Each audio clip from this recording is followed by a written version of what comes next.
My mom, Allison Ramsey, runs an adult store. One day, I'm so tired that I doze off inside, only to end up accidentally trapped in one of those pleasure beds. When Mr. Palmer from next door walks in, he mistakes me for the store's latest doll and proceeds to pull down my hot pants. I'm going out to pick up some goods. Can you help watch the shop for a bit?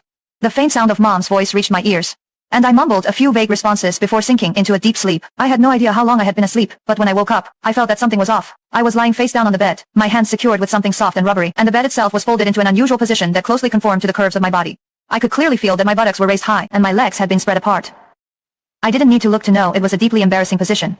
The space before me was dim, as though my head was covered by a nearby curtain. What was going on? A wave of panic set in. I struggled with all my strength against the restraints binding my hands, only to realize I couldn't break free at all. It finally dawned on me that my family ran an adult store, and this must be the new pleasure bed we'd recently ordered.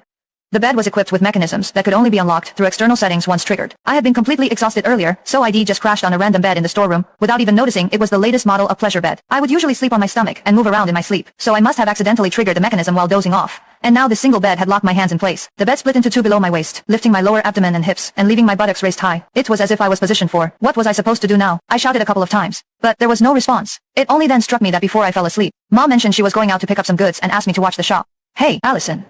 Just then, I suddenly heard the voice of Mr. Palmer. A customer, coming from the doorway. And it was getting closer.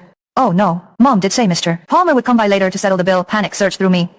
I struggled desperately, only to find that while the restraints looked soft, there was no way to break free. Where's everyone? I thought I told them I'd come by to settle the bill today. Mr. Palmer's voice drew closer and closer until it sounded just a few steps away. Frozen in this embarrassing position, I felt my face flush crimson, and in my panic, I froze completely, not daring to move a muscle. Is this a new doll that just arrived? Mr. Palmer's words sent my heart leaping into my throat. The next second, I felt a pair of warm, dry hands land on my thigh. They then slowly slid upward until they were inside my hot pants. The weather was sweltering, and when sleeping at home, I naturally dressed lightly. Thus, my hot pants were barely long enough to cover my buttocks. The texture feels pretty good. It's quite realistic and even warm, Mr. Palmer remarked as he fondled me. The bizarre sensation made me clench my teeth, too afraid to make a sound. If anyone were to discover I was being mistaken for a doll, it would be over for me. But then, to my horror, Ray felt those hands beginning to tug at the waistband of my hot pants. Chapter 2. Hot pants were naturally very short, and for comfort while sleeping. I hadn't even fastened the waistband. In fact, they could practically be slipped off with just a gentle tuck. I didn't expect it to feel so real. This new batch of dolls really is something else, Mr. Palmer said excitedly. He seemed to be leaning right over me from behind, and I could distinctly feel the warmth of his breath as